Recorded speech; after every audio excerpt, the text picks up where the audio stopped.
নাচে গানে উৎসবে মাতোয়ারা পর্যটকরা। ঈদের তৃতীয় দিনেও আনন্দের ভাটা পড়েনি এতটুকু। পরিবার পরিজন কিংবা বন্ধু বান্ধব নিয়ে কেউ চড়ছেন নতুন নতুন রাইডে, কেউ বা বাদ্যের তালে তালে গা ভাসাচ্ছেন ওয়াটার কিংডমে।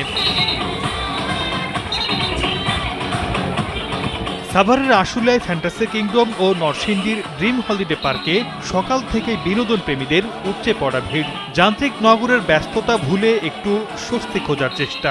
বাচ্চারা আসার জন্য খুব ইচ্ছুক, যার জন্য ঈদের অনেকদিন ছুটি পেয়েছি, বাচ্চাদের নিয়ে ঘুরতে এসেছি। পুরো ফ্যামিলি নিয়ে আসছি, খুবই আনন্দ পাচ্ছি, খুবই মজা হচ্ছে। বিনোদন কেন্দ্র ছাড়াও পরিবার পরিজন নিয়ে ঐতিহাসিক স্থানগুলোতে ভিড় করছেন দর্শনার্থীরা। নাটোরের উত্তরা গণভবনে এসে রাজ্য পরিচালনার কেন্দ্র সম্পর্কে জ্ঞান অর্জনের চেষ্টা করেন অনেকে।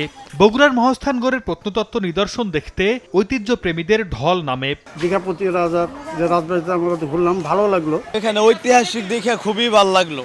ঈদের লম্বা ছুটিতে পাহাড় আর ঝর্ণার মিতালি দেখতে পার্বত্য জেলার রাঙামাটি ও বান্দরবানে ছুটে গেছেন অনেকে। পর্বত দর্শনের পাশাপাশি ঝর্ণা ও জলপ্রপাত ঘুরে দেখেন পর্যটকরা। এছাড়া প্রকৃতি কন্যায় সিলেটের সৌন্দর্যেও মুগ্ধ দর্শনার্থীরা। মেঘ এবং আলোর যে খেলা, যে সমন্বয়, সেই সমন্বয়টা দেখার জন্য আমরা বান্দর আসছি। বান্দরবানে না আসলে আসলে কেমন একটা ঈদ যাত্রাটা অপূর্ণই থাকে। দেশবাসীর ঈদ আনন্দে নিরাপত্তা নিশ্চিতে পর্যটক এলাকায় সতর্ক অবস্থানে রয়েছে আইনশৃঙ্খলা রক্ষা বাহিনী। সর্দার মোহাম্মদ আরিফ, সময় সংবাদ।